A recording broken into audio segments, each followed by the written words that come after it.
Kemudian hadis yang berikutnya adalah dari Hasan an Samurah radhiyallahu anhu, ani Nabi sallallahu alaihi wasallam, Nabi Muhammad sallallahu alaihi wasallam bersabda, ayyuma imra'atin zawwajaha waliyani fahiyalil awwali minhuma rawahu Ahmad wal arba'atu wa hassanahu Tirmidzi. Kata Rasulullah, siapapun wanita yang dinikahkan oleh dua orang wali sekaligus, maka pernikahan yang sah adalah dari wali yang pertama. Hadits ini diriwayatkan oleh Imam Ahmad, kemudian 4 imam sunan yang lain, dan dinyatakan hadits ini adalah hadits yang hasan. Dan juga demikian, para ulama yang lain mensahihkan seperti Al-Hafidz Ibnu Hajar Al-Asqalani. Intinya adalah hadits ini memberitahukan kepada kita, kalau ada seorang wanita, kemudian dinikahkan oleh dua wali yang sama derajatnya, ya, maka yang sah adalah yang lebih dahulu. Nanti kita sebutkan bagaimana ceritanya ada dua wali sama-sama menikahkan satu perempuan.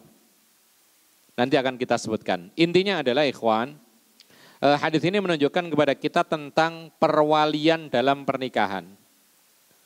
Dan dulu pernah kita sebutkan bahwa wali dalam menikahkan perempuan itu, yaitu disahkan dalam syariat secara berurutan.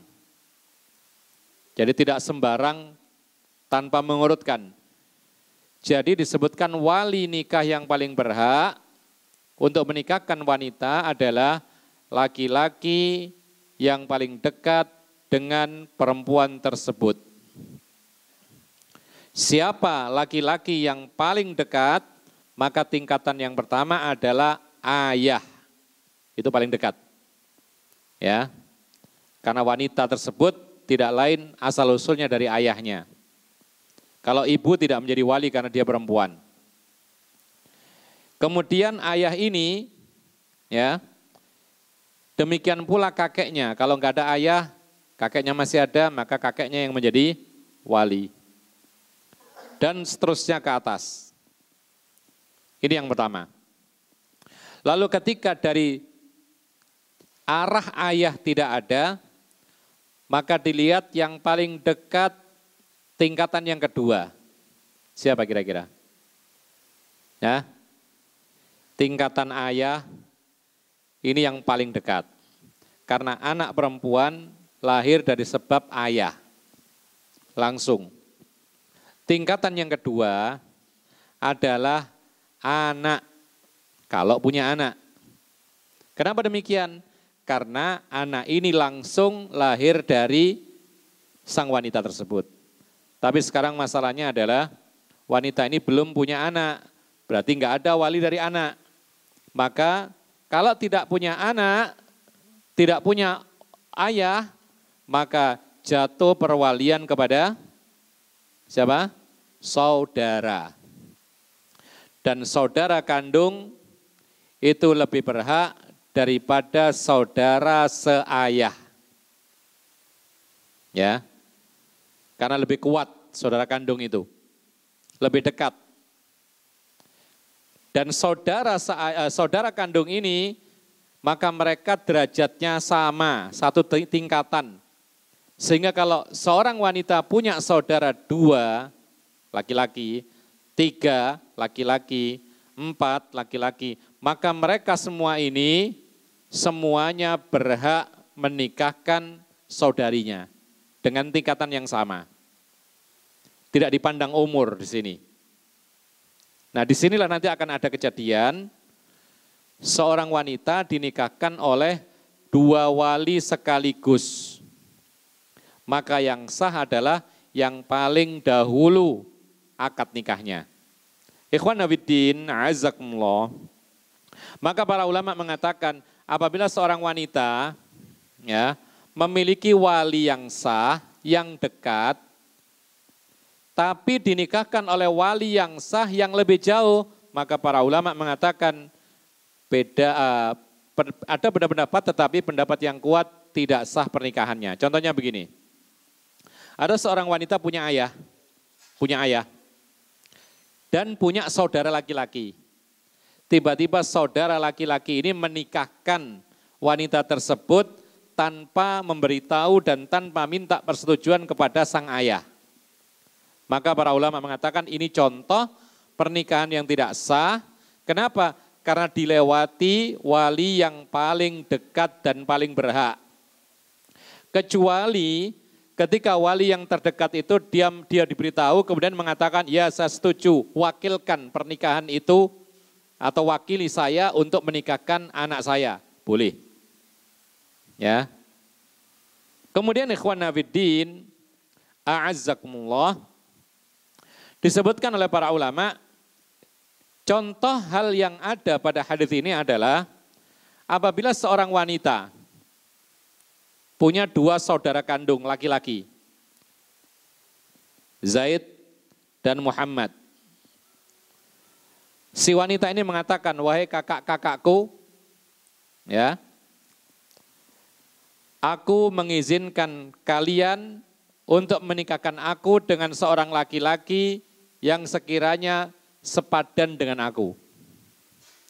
Maka dua laki-laki ini, kakaknya dan kakaknya ini pergi, lalu kemudian mendapatkan, masing-masing dua ini mendapatkan laki-laki yang cocok dengan adiknya perempuan.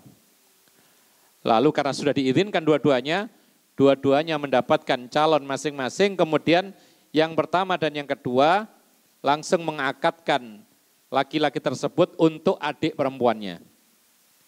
Zaid menikahkan adiknya dengan temannya, Muhammad menikahkan adiknya dengan temannya juga. Maka para ulama mengatakan yang sah adalah yang mana yang lebih dahulu. Nanti ditanyakan jam berapa si Zaid menikahkan adiknya.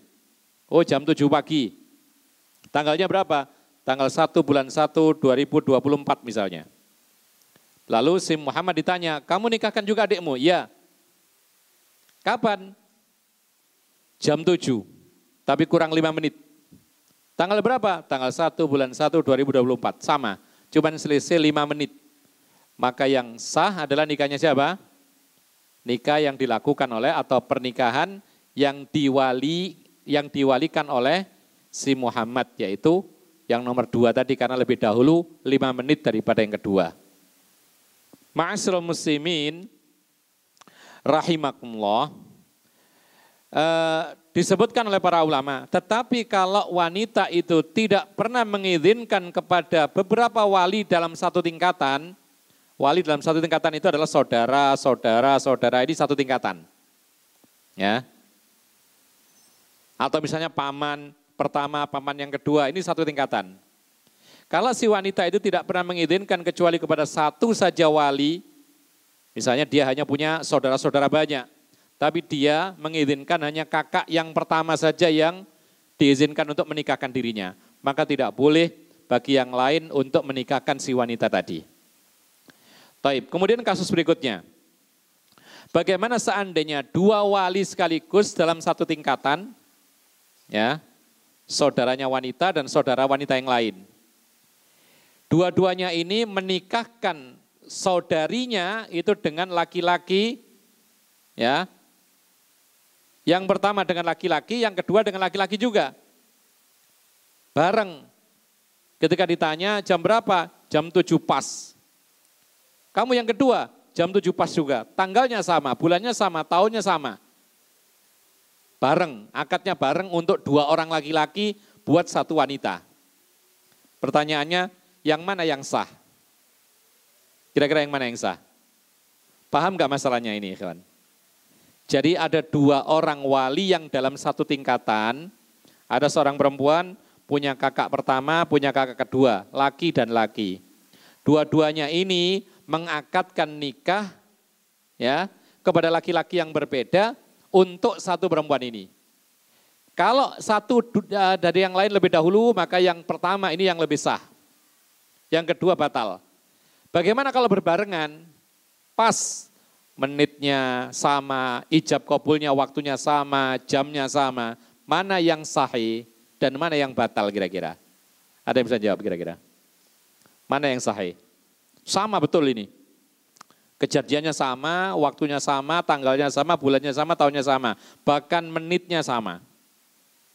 Meskipun ini sulit ya adanya, ada atau enggaknya ini sulit. Tapi ini kaidah yang disebutkan oleh para ulama untuk mengasah kita memahami masalah. Kira-kira mana yang sah? Kakak yang pertama atau yang kedua? Kenapa kok kedua? Kenapa yang pertama? Kan sama-sama berhak. Maka para ulama mengatakan tidak ada jalan yang lain kecuali diundi. Karena dua-duanya sah. Karena si wanita ini mengizinkan untuk kakaknya yang pertama dan untuk kakaknya yang kedua untuk menikahkan dirinya dengan siapapun. Maka dua-dua pernikahan ini sah, waktunya sama, maka di sini diundi. Mana yang keluar namanya maka itulah menjadi suami yang sah. Kecuali kalau si perempuan itu menentukan pilihannya. Enggak, saya pilih dulu. Ya, dua-duanya sah. Enggak bisa, saya mau milih saja. Saya milih yang ini, ya sudah, itu dia berhak. Ikhwan Nafiddin Azakumullah, pertanyaannya sekarang, kita kembali kepada yang pertama. Kalau dua wali menikahkan si satu wanita, ya tentu saja untuk dua laki-laki, maka yang sah yang mana? Yang lebih dahulu. Kenapa demikian? Disebutkan oleh para ulama, karena akadnya itu jatuh pada tempatnya. Ya. Jadi si Zaid menikahkan adiknya perempuan dengan si Fulan jam 7 pagi. Kemudian si Muhammad, kakaknya yang kedua, menikahkan adik perempuannya dengan laki-laki yang lain lagi jam 7:05. Lebih 5 menit. Maka yang sah yang mana? Yang jam 7. Kenapa? Karena akadnya itu jatuh kepada tempatnya. Pas menikahkan seorang wanita yang belum punya pasangan. Belum diakad nikah. Kenapa yang kedua batal? Karena akadnya jatuh tidak pada tempatnya. Kenapa tidak tempatnya? Karena wanita yang dinikahkan oleh kakak yang kedua, dia sudah punya suami, meskipun 5 menit yang lalu. Dan dalam Islam, perempuan yang sudah menikah atau statusnya sebagai istri seseorang, maka termasuk diharamkan untuk dinikahkan kembali. Jadi 2 suami nggak boleh. Ya, dalam Islam nggak boleh 2 suami. Perempuan punya 2 suami atau lebih nggak boleh. Diharamkan dan para ulama sepakat. Kalau kebalikannya, tidak masalah, boleh. Ya, laki-laki punya banyak istri, maksimal 4, itu boleh dalam Islam. Tapi kalau dibalik tidak boleh. Apa namanya kalau laki-laki menikah lebih 1, poligami. Kalau perempuan, poliandri. Dalam Islam tidak boleh. Dan Allah Subhanahu Wa Taala menentukan hukum seperti ini sesuai dengan apa? Kebijaksanaan Allah dan hikmah yang luar biasa. Seorang wanita tidak akan mampu, yaitu apa? Mempunyai suami 2. Kemudian pasti akan terjadi perselisihan. Kemudian tercampurnya nasab. Maka ini sangat dijaga dalam Islam. Ikhwana fiddin azakumullah. Hadits ini menunjukkan kepada kita, perhatikan, kok tiba-tiba ada kakaknya si perempuan menikahkan. Berarti kan tidak hadir si perempuannya ini. Para ulama mengatakan ini menunjukkan bahwasanya sah-sah saja pernikahan itu meskipun tanpa nazar. Sah. Sekali lagi, pernikahan itu sah meskipun tanpa nazar. Pertanyaan sekarang, apakah mungkin orang itu menikah tanpa nazar? Mungkin enggak? Ada, mungkin sekali. Bahkan kami pernah diceritain seseorang, dia itu mau menikah asalkan pilihan ibunya. Tidak masalah. Karena dia tahu persis ibunya bagaimana, ibunya memilihkan terbaik untuk anaknya. Maka si anak pengen membahagiakan ibunya, dia mengatakan, wahai ibuku, aku siap menikah dengan perempuan, siapapun terserah, yang penting ibu yang milih. Boleh seperti ini? Boleh. Ya. Hanya saja para ulama mengatakan, Memang boleh pernikahan tanpa melihat sebelumnya, tetapi dianjurkan, disunahkan nazar sebelum akad nikah. Dan Rasulullah mengatakan, yaitu apa? Dengan nazar saling mengetahui, maka itu lebih langgeng dalam pernikahan. Supaya dia menikah di atas pengetahuan yang pasti. Kalau kita mau membeli kendaraan saja kita lihat dahulu, ya kan? Kalau kita nggak cocok kita jual langsung, kan gitu. Itu masih lihat dulu, apalagi mau menikah, seorang wanita yang tidak ada hubungan apa-apa dengan kita, mau kita jadikan sebagai istri, teman hidup setiap hari, kemudian ibu dari anak-anak kita, yang mendidik anak-anak kita, ya, yang mengawasi rumah tangga kita, yang mengolah keuangan di rumah dan lain sebagainya, masa kemudian tidak melihat. Maka ini dianjurkan dan para ulama mengatakan itu sunnah. Fa innahu ahra an yu'dama bainakum. Rasulullah ketika ketemu seorang sahabat Nabi, kemudian dikabarkan akan menikah, maka Rasulullah mengatakan ungzur ilaiha. Lihatlah dia.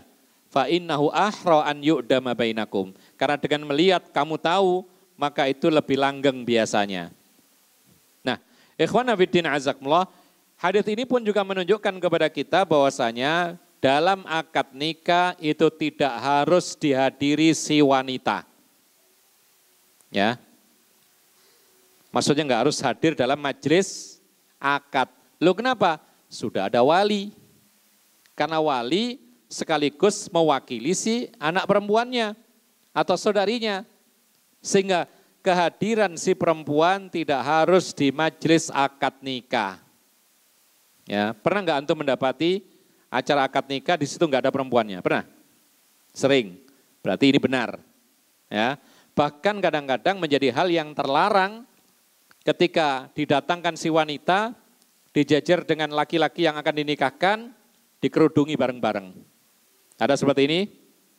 Ada. Maka ini tidak baik. Karena jadi tontonan kaum laki-laki. Apalagi perempuan atau wanita yang mau menikah biasanya bersolek. Ya, ditonton oleh kaum laki-laki yang bukan mahramnya, maka ini dilarang di dalam Islam. Jadi sebaiknya apa? Sebaiknya tetap di ruangan sendiri perempuan bersama wanita, kemudian laki-laki ini mengadakan akad di hadapan saksi minimal 2, ada ijab qabul yang dilakukan oleh wali dan laki-laki yang dinikahkan dengan wanita tersebut. Kemudian setelah itu baru ada yang namanya mengumumkan pernikahan, membuat makan-makan walimah, dan lain sebagainya. Ikhwana fiddin, a'azzakumullah. Hadis yang berikutnya adalah dari Jabir ibn Abdillah, semoga Allah meridhoinya, beliau mengatakan, qala Rasulullah sallallahu alaihi wasallam, Rasulullah bersabda, ayyuma abdin tazawwaja bi ghairi idzni mawalihi au ahlihi fahuwa ahir. Rawahu Ahmadu wa Abu Dawud wa Tirmidzi wa sahhahahu wa kadzalika Ibnu Hibban. Kata Rasulullah, siapapun dari budak ini ya, berarti pembahasan ini di hadapan kita enggak ada. Karena sekarang kita tidak mendapati budak. Tapi tidak mengapa, untuk pengetahuan kita. Dan perbudakan ini meskipun sekarang kita tidak menjumpainya, tapi dalam hadis-hadis yang sahih itu akan ada perbudakan lagi ketika menjelang hari kiamat. Nah, ini perlu ilmu. Ya. Rasulullah mengatakan, siapapun budak yang menikah tanpa izin, yaitu tuan-tuannya atau pemiliknya atau keluarganya, maka dia berarti berzina. Hadis ini riwayat Imam Ahmad, Abu Dawud, Tirmidzi, dan dinyatakan sahih oleh Tirmidzi, demikian pula Ibnu Hibban. Meskipun sebagian para ulama mendhaifkan hadis ini, tetapi secara makna ini sahih. Intinya adalah ini pembahasan khusus budak yang menikah maka harus mendapatkan izin dari tuannya, pemiliknya, meskipun ia laki-laki. Beda kalau orang merdeka, nggak pakai izin orang tua sah, ya. Tapi bukan berarti kemudian nggak usah izin orang tua. Menghormati orang tua wajib. Kita memberitahukan, kita musyawarah. Itu termasuk menghormati orang tua. Ya, jangan kemudian ketika tahu bahwasanya laki-laki menikah meskipun Tidak meminta izin kepada orang tua sah, lalu kemudian dipakai hujjah, berarti nggak usah minta izin dan memberitahu orang tua, jangan juga. Kita punya orang tua, kita harus menghormati mereka, di antara menghormati mereka, musyawarah dengan mereka, minta petunjuk, minta didoakan. Tapi andaikan seorang laki-laki menikah, sekalipun tidak diketahui oleh orang tuanya dan tidak diizinkan oleh orang tuanya, tetap sah. Berbeda dengan perempuan, harus ada izin dari wali. Kecuali budak laki-laki, maka dia harus mendapat izin dari tuan-tuannya atau pemiliknya. Kenapa demikian?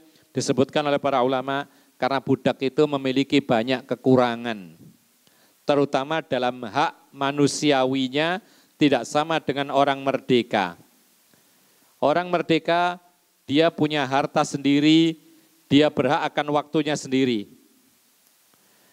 Sedangkan budak, harta yang ia miliki menjadi milik tuannya.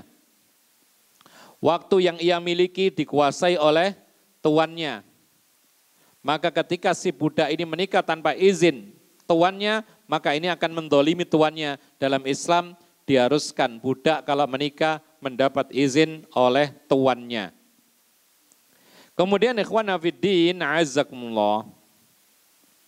Apabila dia tidak minta izin kepada tuannya, seorang budak, tidak minta izin untuk menikah dari tuannya, maka akad nikahnya batal. Bahkan Rasulullah menyebut fahuwa akhir, maka sama halnya dia berzina, berarti batal dan dia berdosa. Segera minta izin kepada tuannya dan karena batal maka diulang lagi pernikahannya. Dan alhamdulillah kita tidak mendapati budak, dan para ulama menjelaskan bahwasanya ini membuktikan bahwa Islam telah berhasil menangani perbudakan. Ya, ratusan tahun, ribuan tahun sebelum Islam, budak tidak pernah beres. Tambah banyak. Ketika datang Islam, maka perbudakan dipersempit penyebabnya. Dalam Islam, untuk menjadi budak itu diputuskan oleh pemimpin kaum muslimin setelah menang peperangan, kemudian mendapatkan tawanan. Maka pemimpin kaum muslimin berhak menentukan apakah tawanan ini jadi budak atau dibebaskan atau dijadikan tebusan, ya, atau dihukum yang lain. Jadi hanya satu dari sekian banyak pilihan. Tidak ada sebab yang lain. Tapi perbudakan di kalangan kaum kufar dahulu banyak sebab menjadi budak. Ya, merampok di rumah atau merampok orang lewat, ada anak kecilnya diambil, dijual jadi budak.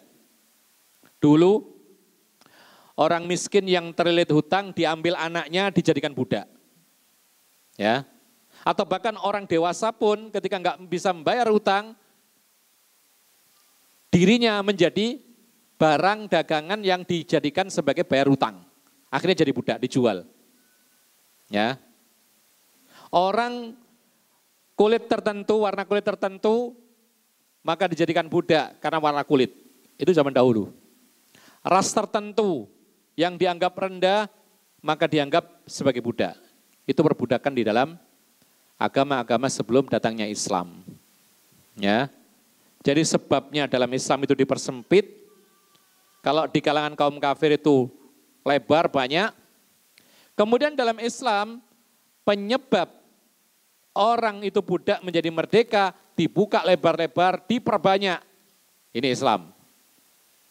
Ada dosa-dosa tertentu, pelanggaran-pelanggaran agama tertentu yang kafaratnya itu memerdekakan budak. Membunuh tidak sengaja di antara kafaratnya memerdekakan budak. Kemudian termasuk diantaranya adalah kafaratnya sumpah. Ketika dilanggar, ada juga memerdekakan budak. Seorang laki-laki yang berpuasa Ramadan, lalu membatalkan puasanya sebab apa? Berhubungan badan dengan istrinya, salah satunya memerdekakan budak. Kemudian seorang laki-laki mendhihar istrinya, ya, kafaratnya memerdekakan budak. Orang Islam membeli budak, ternyata budak ini termasuk kerabatnya sendiri, merdeka secara otomatis. orang memukul budaknya, maka tebusannya dimerdekakan. Maka dari itu, hari ini tidak kita jumpai perbudakan karena keberhasilan konsep dalam Islam untuk apa? Untuk memerdekakan budak. Tapi nanti ketika banyak peperangan akan muncul lagi perbudakan dan Islam sudah menjelaskan bagaimana menyikapinya. Di antaranya adalah budak itu kalau menikah harus minta izin dari yaitu pemiliknya. Kemudian ikhwan fiddin azakumullah, hadis yang berikutnya dari Abu Hurairah, semoga Allah meridhoinya, beliau mengatakan, Rasulullah SAW bersabda, la yujma'u bainal mar'ati wa ammatiha wa la bainal mar'ati wa khalatiha muttafaqun alaih. Rasulullah bersabda, tidak boleh dikumpulkan antara seorang wanita dan saudari ayahnya, dan juga tidak boleh dikumpulkan antara seorang wanita dan saudari ibunya. Saudari ayah berarti bibi. Saudari ibu berarti bibi juga, cuman beda kalau dalam bahasa Arab, kalau bibi dari ayah itu apa? Ammah. Kalau bibi dari ibu itu khalah. Ya. Kalau paman dari ayah am. Kalau paman dari ibu khal. Ya. Khal. Jamaknya akhwal. Taib. Ikhwana fiddin azakumullah. Hadits ini menunjukkan kepada kita bahwasanya dalam Islam seorang laki-laki itu boleh menikah lebih dari satu. Hanya saja perhatikan jangan sampai mengumpulkan seorang wanita dengan bibinya. Baik bibi itu saudarinya ayah atau bibi itu saudarinya ibu. Dan ini seperti yang dikatakan oleh Allah Subhanahu wa taala, di antara yang diharamkan dalam pernikahan adalah wa antajma'u bainal ukhtaini. Termasuk yang dilarang oleh Allah adalah mengumpulkan dua saudarian, kakak beradik, termasuk yang enggak boleh. Jadi di sini dalam ayat kalau ada kakak beradik lalu kemudian kita senang kepada dua-duanya, enggak boleh dua-duanya diambil. Atau misalnya kita menikahi wanita, kemudian setelah menikah melihat bibinya, tertarik juga, ya, maka haram hukumnya dikumpulkan dua-duanya. Kecuali kalau istrinya meninggal dunia, dia nikahi bibinya, boleh. Tapi kalau dikumpulkan dalam masa hidup mereka menjadi istri dari satu orang laki-laki, maka ini diharamkan. Tapi bagaimana dengan seorang wanita dengan ibunya, boleh enggak? Seorang wanita dengan ibunya dikumpulkan jadi satu. Boleh enggak kira-kira? Hah? Kok enggak ada jawaban? Seorang laki-laki menikahi perempuan, terus dinikahi juga ibunya. Wah, ibunya ini lumayan juga, ini menarik masih. Dinikahi juga, boleh enggak? Kenapa enggak boleh? Kan yang enggak boleh itu wanita dengan bibinya atau wanita dengan saudarinya, yang enggak boleh. Para ulama mengatakan min babin aula, lebih utama dan lebih parah keharamannya. Jadi kalau dengan bibinya saja enggak boleh, ya, perempuan dengan saudari ibunya enggak boleh. Apalagi perempuan dengan ibunya, tambah parah. Taib, seorang perempuan dengan keponakannya dijadikan satu, boleh enggak? Nah, ikhwan, boleh enggak kita menikahi seorang wanita dan kita nikahi juga keponakan perempuan itu? Boleh enggak? Ya enggak boleh, tinggal dibalik saja. Tadi kan wanita dengan bibinya, sekarang perempuan dengan keponakannya kan sama. Tinggal dibalik. Kalau yang dalam hadis itu menikahi perempuan dulu, ya, kemudian ngelihat bibinya, diambil juga enggak boleh. Nah sekarang menikahi bibinya dulu, lalu ada keponakannya dinikahi juga, sama-sama enggak boleh. Nah sekarang ikhwan fillah azakumullah, bagaimana sih patokannya larangan mengumpulkan dua wanita? Larangan yaitu berpoligami dengan dua wanita itu yang enggak boleh, yang bagaimana? Ada sebuah kaidah, ini antum ingat terus. Jadi kapan boleh, kapan enggak boleh. kulum ra'ataini quddirat ihdahuma dzakaron yahrumu an yanqihaha ya fala yajuzul jam'u bainahuma. Ya, ini bahasa Arabnya. Artinya adalah kalau ada dua orang, ya dua orang ini perempuan-perempuan ya, dua perempuan, kemudian anggap saja yang satu ini laki-laki, tapi sebenarnya perempuan ini. Misalnya gini, ada adik kakak yang pertama Khadijah, yang kedua Aisyah, adik kakak. Ketika ada dua orang wanita, apa tadi statusnya tadi? Adik kakak. Yang pertama adalah Khadijah, yang kedua Aisyah. Nah seperti ini anggap saja yang pertama atau salah satunya itu laki-laki, perkirakan saja. Kita perkirakan dirubah Khadijah dan Aisyah. Anggap saja salah satunya laki-laki. Khadijah kita ganti dengan Mustafa. Mustafa sama Aisyah. Yahrumu an yankihaha. Tidak boleh si laki ini menikahi perempuan ini, maka tidak boleh dikumpulkan dua-duanya. Sekarang tadi kita kembalikan Khadijah dan Aisyah. Apa statusnya? Kakak beradik saudaraan. Perempuan-perempuan. Kita anggap saja ini laki-laki. Mustafa dengan Aisyah. Apa statusnya tadi? Kakak adik. Boleh enggak Mustafa menikahi Aisyah? Hah? Enggak boleh. Berarti tidak boleh kita kumpulkan. Tidak boleh kita nikahi dua-duanya. Contoh yang lain sekarang. Seorang wanita ya dengan ibunya. Boleh enggak kita nikahi dua-duanya? Hah? Enggak boleh apa boleh? Enggak boleh jelas. Kita pakai kaidah ini. Wanita ibunya, berarti anak dan ibu. Ya kan? Anak dan ibu, perempuan-perempuan. Sekarang kita gambarkan satunya laki-laki. Berarti di sini anak laki-laki sama ibu. Boleh enggak anak laki-laki menikahi ibunya?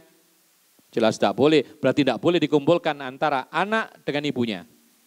Baik, sekarang.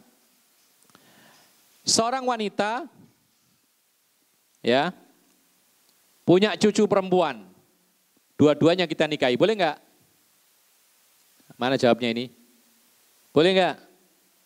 Ada seorang wanita, nenek-nenek, punya cucu perempuan. Dua-duanya kita nikahi. Boleh enggak? Kenapa? Kita lihat. Ini cucu, ini nenek. Perempuan-perempuan. Kita anggap satunya laki-laki. Berarti ini cucu laki-laki, ini nenek. Boleh enggak cucu laki-laki menikah dengan neneknya? Ya enggak boleh, sama dengan status ibu. Berarti dua-duanya tidak boleh dikumpulkan. Tapi sekarang, ada seorang wanita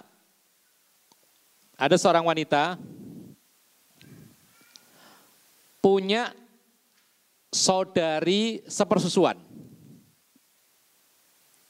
Wanita punya saudari persusuan. Paham nggak saudari persusuan? Jadi ada dua wanita, Khadijah, Aisyah, ini bukan kerabat, tapi dua-duanya ini menyusu kepada satu ibu. Tapi bukan saudaraan ini ya. Jadi saudara persusuan jadinya, saudari persusuan. Pertanyaannya, boleh nggak kita nikahi dua-duanya? Ayo siapa yang bisa jawab, yakin? Boleh nggak?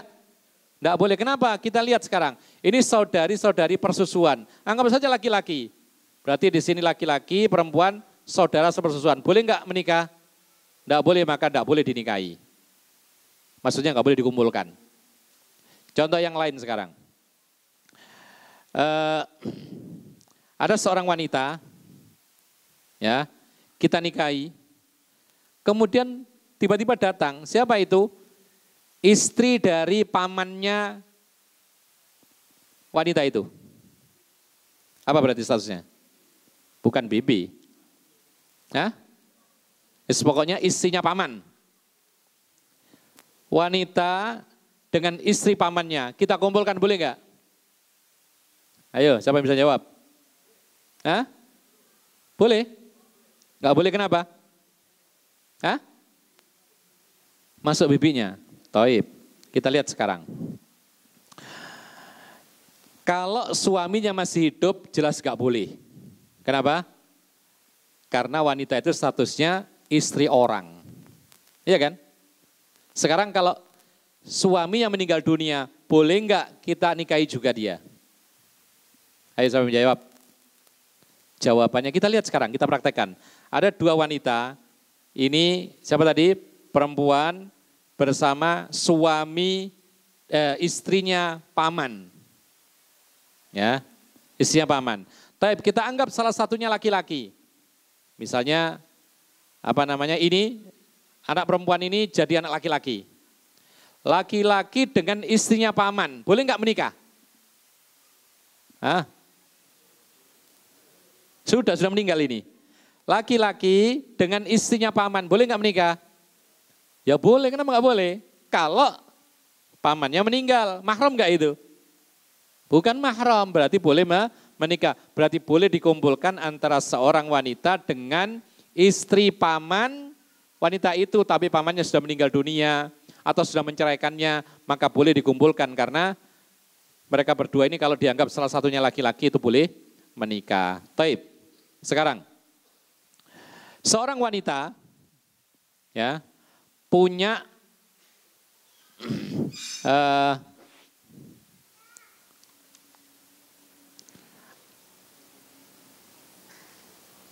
anak paman. Anak paman itu apa? Hah? Nah, seorang wanita dengan sepupunya sama-sama perempuan, boleh nggak kita kumpulkan? Hati-hati. Seorang wanita dengan sepupunya yang perempuan juga, boleh nggak kita kumpulkan jadi satu? Kita lihat sekarang. Sepupuan. 1, 2.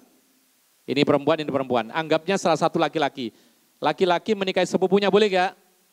Boleh, berarti boleh dikumpulkan. Nah itulah kaidahnya yang disebutkan oleh para ulama, bahwasanya kalau ada dua wanita, anggap saja yang satu itu laki-laki kemudian dilarang saling menikah, maka tidak boleh kita kumpulkan dua-duanya. Ya. Seorang wanita punya sahabat dekat, kita kumpulkan dua-duanya, boleh? Hah? Sahabat dekat sekali, boleh? Boleh. Ya. Karena seandainya dia satunya laki-laki, boleh menikahinya, maka boleh dikumpulkan. Ikhwana fiddin azakumullah, hadis ini sekaligus menunjukkan kepada kita bahwasanya Islam menghalalkan yang namanya poligami. Pertanyaannya sekarang, apa sih hukum asalnya poligami itu? Apa kira-kira? Wajib? Atau sunnah? Atau haram? Hah? Taibatan dulu ya. Kita sambung kembali. Ini pembahasan sensitif ya tentang poligami ini, tapi tidak mengapa kita sebutkan apa adanya. Para ulama sepakat bahwa poligami tidak haram. Semua sepakat poligami tidak haram. Jadi kalau ada yang mengatakan haram, nah ini berarti ngada-ngada. Jadi sepakat para ulama poligami itu tidak haram. Dan para ulama berbeda pendapat tentang hukum asalnya. Apakah sunnah ataukah mubah? Antum pilih yang mana? Hah? Ada yang mengatakan mubah, di sana ada yang sunnah. Dan memang dua pendapat ini adalah dua pendapat dalam madhab fikih. Dalam madhab Hanafi dan Maliki dinyatakan ta'addud itu hukum asal, yaitu sunnah. Ya. Kenapa demikian? Dalilnya sama dengan dalil yang dipakai oleh yang lawannya nanti. Allah berfirman, wa in khiftum alla tuqsitu fil yatama fankihu ma taba lakum minan nisa'i matna wa thulatha wa ruba'. Fa in khiftum alla ta'dilu fawahidatan aw ma malakat aymanukum dzalika adna alla ta'ulu. Allah mengatakan dalam surat An-Nisa ayat 3, apabila kamu takut tidak bisa berlaku adil kepada yatimmu, yatim yang selama ini dipelihara perempuan, lalu ketika dinikahi nanti takutnya nanti nggak bisa adil, maka nikahilah wanita yang lain yang sekiranya baik buat kamu, bisa 2, bisa 3, bisa 4. Tapi kalau kamu takut tidak bisa berlaku adil, maka 1 itu cukup, atau budakmu sendiri yang dinikahi, dan itu lebih dekat kepada sikap adil atau tidak zalim. Mazhab yang pertama ini mengatakan hukum asal ta'addud atau poligami itu sunnah. Ya. Kenapa alasannya? Ayat tadi Allah memulai angkanya langsung matna. Apa matna? 2. Jadi Allah memulai dengan angka 2, lalu 3, lalu 4. Kalau takut nggak bisa adil, baru 1. Ya.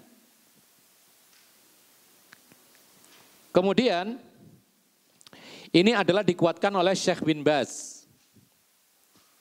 Jadi para masyayikh kita ternyata beda pendapat. Beliau mengatakan ta'adduduz zaujati masnunun ma'al qudrah. Poligami itu disunahkan kalau dia punya kemampuan. Berarti pendapat yang mengatakan sunnah syaratnya mampu. Mampu dalam hal apa? 3 hal. Disebutkan oleh Syekh Utsaimin. Kapan dikatakan seorang itu mampu untuk melakukan poligami? Pertama, mampu secara fisik. Ya, karena salah satu yang diharapkan dalam pernikahan adalah biologis. Ya. Kadang-kadang satu saja wanitanya tidak merasa puas misalnya. Berarti syarat pertama belum terpenuhi. Kalau dia nekat menikah, ini nikah gaya namanya. Satu saja keleleran kan gitu.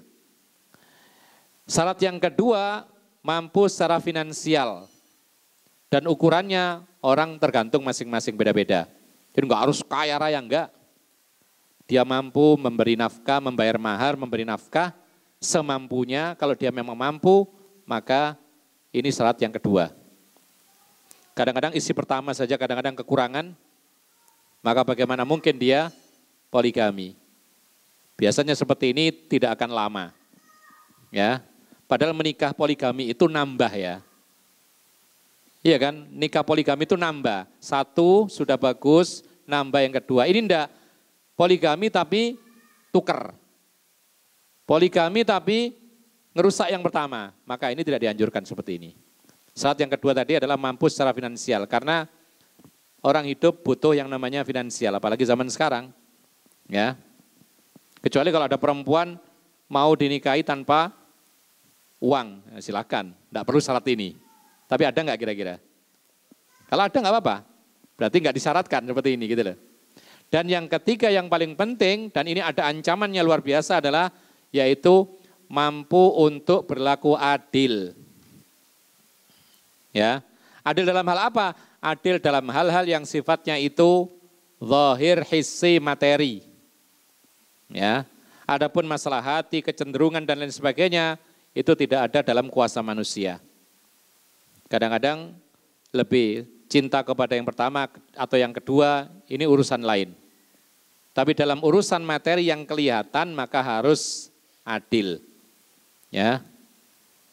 Dikasih misalnya dikasih uang sekian ya yang sana juga sama. Dikasih oleh-oleh ini ya sama oleh-oleh ini. Menginapnya juga kalau sini sehari, sehari juga. Sini 2 hari ya sini 2 hari saja. Itu mestinya. Ya. Ini enggak kadang-kadang menikah tapi takut diketahui yang pertama, akhirnya apa? Setahun enggak dikunjungi. Ada seperti itu. Atau kalau sempat saja dikunjungi. Nah, seperti ini berarti apa? Berarti tidak adil. Kalau si perempuan yang diperlakukan seperti ini rela, maka itu berarti menggugurkan hak. Tapi kalau dia tidak rela, berarti ini kezaliman yang diancam oleh Allah Subhanahu wa taala dalam hadis yang sahih. Kata Rasulullah, barang siapa memiliki 2 istri, lalu cenderung kepada yang satu dan yang lain tidak, maka nanti dibangkitkan di hari kiamat dalam keadaan syikkuhu ma'il. Badannya miring, jomplang gitu. Orang semua tegak, antum miring gitu. Bagus gak kira-kira? Ya tidak bagus. Ya. Taib. Ini pendapat yang pertama. Yaitu sunnah dengan syarat punya 3 kemampuan. Dan ini salah satu pendapat yang disebutkan oleh Syekh bin Baz. Pendapat yang kedua mengatakan bahwasanya hukum asal ta'addud itu adalah jaiz. Apa jaiz?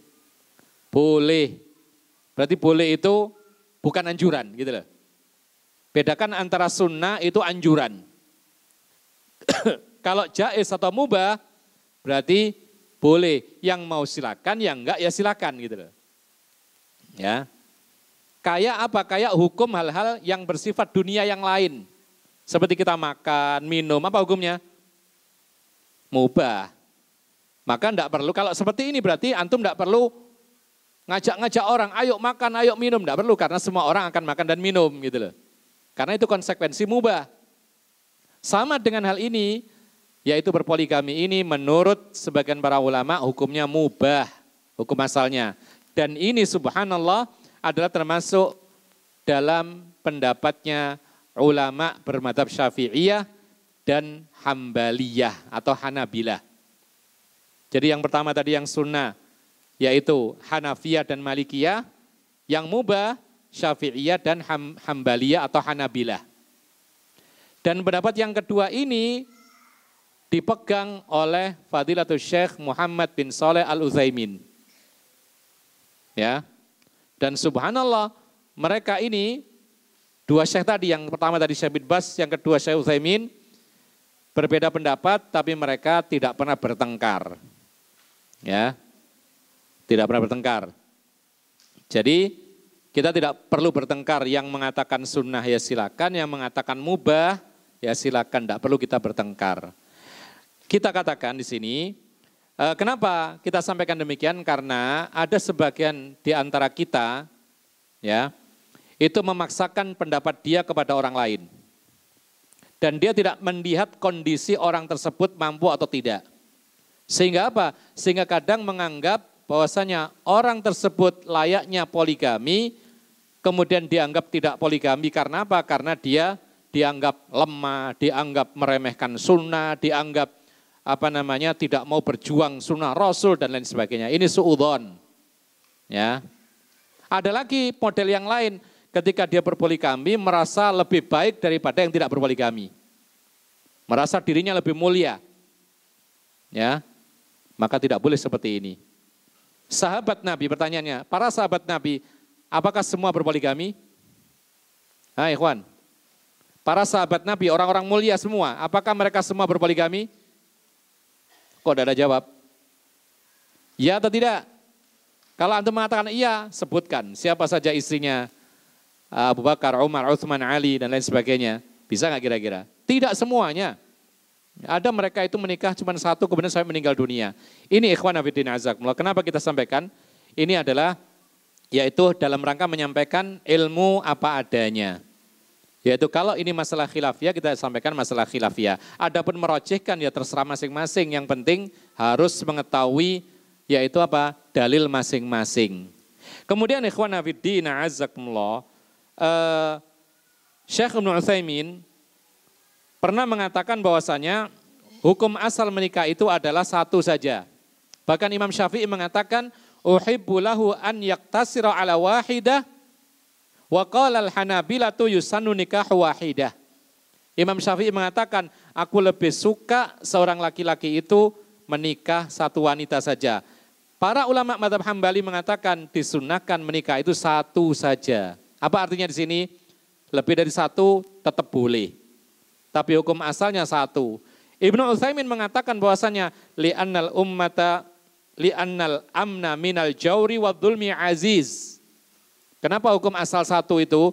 Karena yaitu orang itu selamat tidak berbuat zalim, tidak berlaku pilih kasih, ya, itu sangat sulit karena hawa nafsu itu mengantarkan kepada ketidakadilan, kecenderungan kepada salah satu tidak yang lain dan lain sebagainya.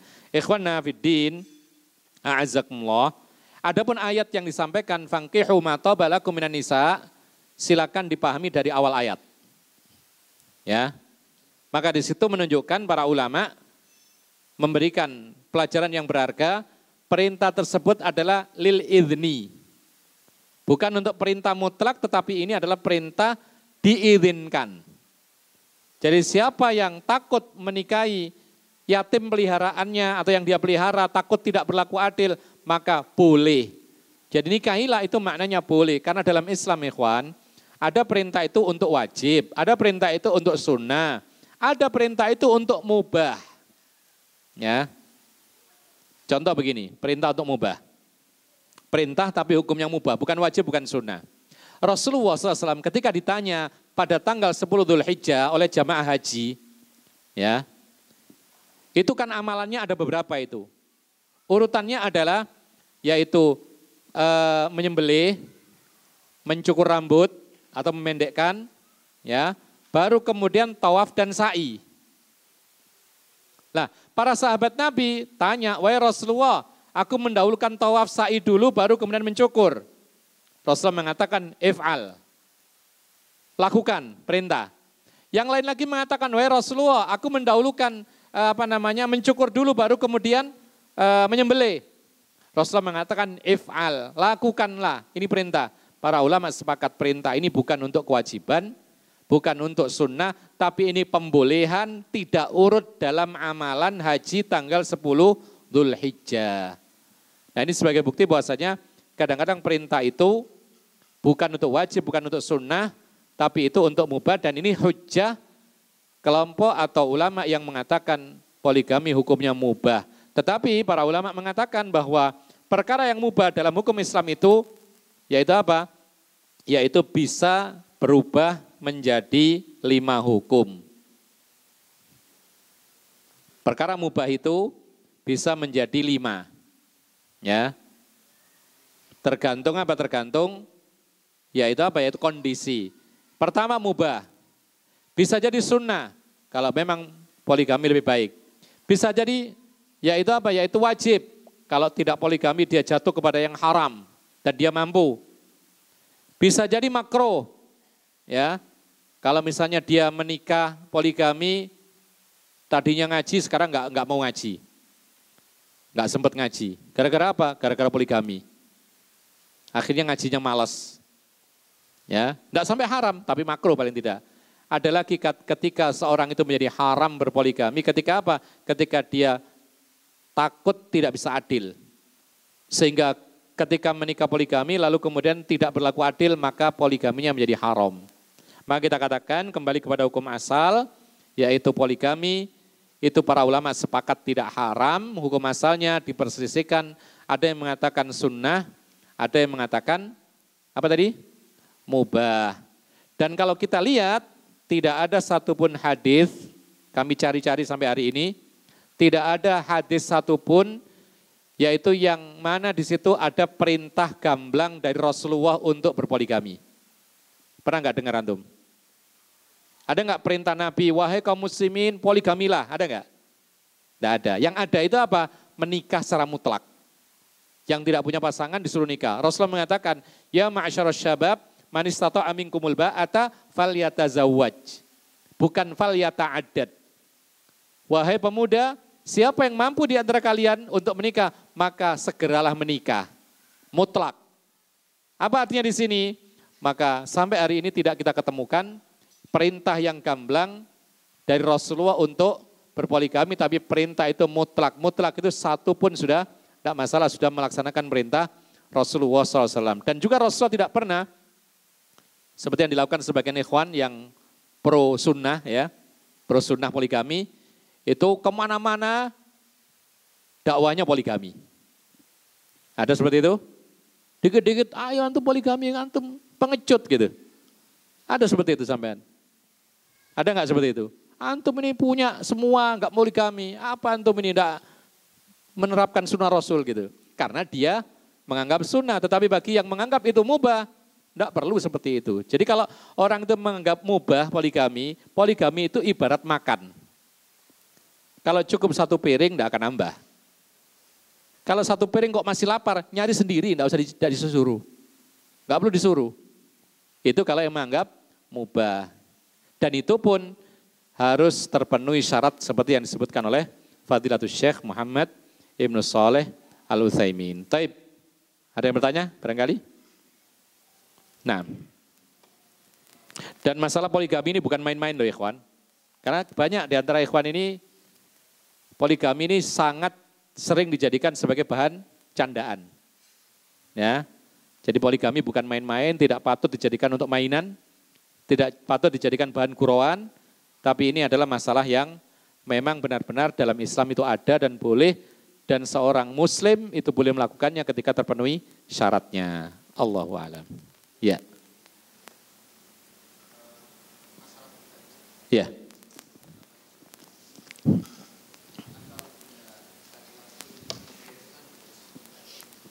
Tuannya.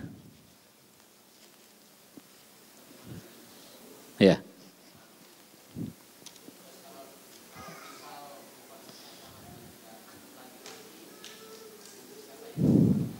Ya, bagus. Ada pertanyaan?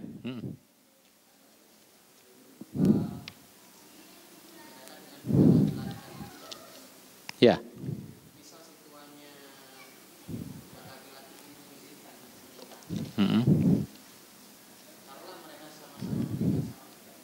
Ya.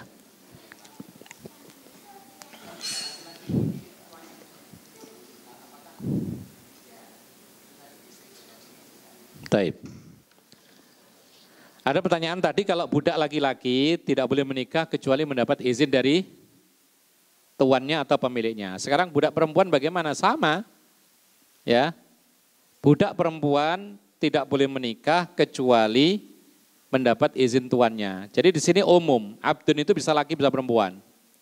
Hanya saja dalam Islam, ya, budak perempuan itu, ya, dimiliki oleh seorang laki-laki, maka budak boleh dikumpuli oleh tuannya yang laki-laki. Ini hukum Islam. Dan itu kemaslahatan buat budak perempuan. Orang ingin menjatuhkan Islam dengan masalah ini.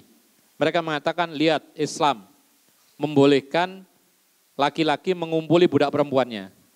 Justru para ulama mengatakan, ini konsekuensi bagi laki-laki yang punya budak wanita ketika menikah, ketika mengumpuli budak perempuannya, tentu saja ada syaratnya ya, setelah suci dari hubungan dengan yang lain misalnya dan seterusnya.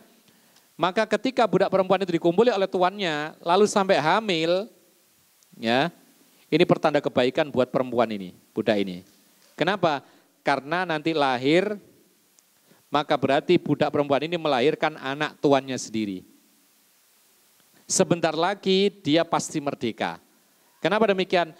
Ketika tuannya laki-laki ini meninggal dunia, maka menjadi milik siapa budak ini?